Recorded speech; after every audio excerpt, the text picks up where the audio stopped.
اس کی مثالیں آپ آج کی زندگی میں، آپ اپنے دور میں بھی کہیں کہیں دیکھ سکتے ہیں۔ مثال دیتا ہوں آپ کو، ہمارے کئی نمازی حضرات ایسے ہوتے ہیں جو پورا مہینہ آ کر کبھی بھی نماز تراویح نہیں پڑھتے، لیکن جس دن ختم قرآن شریف کی محفل ہوتی ہے مسجد میں آ جاتے ہیں،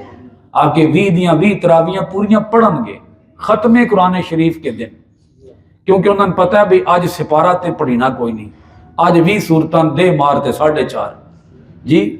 رگڑ رگڑ تے ڈیڑھ گنا، تے آج تے کام ہی بڑا سوکھ ہے۔ وہ پھر آ جاتے ہیں، ان کو بھی پتہ ہوتا ہے کہ آج کیا ملنے والی ہے، مٹھائی، ڈبہ تے ملے گا، چلو اور کچھ نہیں ڈبہ تے ملے گا، ڈبہ لینے کے لیے آ جاتے ہیں۔ پورا مہینہ نہیں آئے، انہوں نے تراویح پڑھنے کی کوئی زحمت گوارا نہیں کی۔ بڑا اوکھا کام ہے جی 20 تراویحاں پڑھنا، کوئی سوکھا جہا کام تے نہیں، اوکھا وقت تھا، مسجد میں آئے ہی نہیں ہے۔ اور جس دن ختم قرآن پاک ہونا ہے اس دن مسجد میں آ گئے، جناب ڈبہ ساڈا بھی ہے جی، اسی بھی آئے ہیں ماشاءاللہ، اسی تے پکے نمازی ہیں، تسی تکدے نہیں سی، اسی تے روز آندے سا مسجد چ جی، اسی تے جمدے مسجد چاندے پیا، ساڈے تے پیو دادے تو لے کے سارے آج تک نمازی لگے آ رہے، ڈبہ سن پڑھاؤ، ہے نا ہمارا یہ مسئلہ جی۔ اسی طرح بہت سے ہمارے خوش نصیب اور خوش بخت لوگ ایسے بھی ہوتے ہیں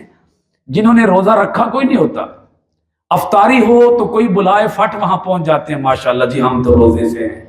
اسی تے پکے روزے دار ہیں جی لے آئیں کھجور ہمیں بھی کھلائیں، افطاری کا سامان ہمیں بھی دیں، سموسہ پکوڑا ہمیں بھی دیں، روزہ رکھا ہوا کوئی نہیں ہے، افطاری پہ پہنچ گئے ہیں۔ یہ کچھ سمجھ آ رہی ہے بات کی یا نہیں سمجھ آ رہی؟ یہ میں سمجھانے کے لیے وہ مثال دے رہا ہوں، آسان وقت آئے تو راستہ چھوڑ دیا، ایمان سے دور ہو گئے، نیکی سے دور ہو گئے، اطاعت اور بندگی سے دور ہو گئے، مشکل وقت تھا تو دور ہو گئے، آسان وقت آیا، خوشحالی کا وقت آیا تو ساتھ آ گئے۔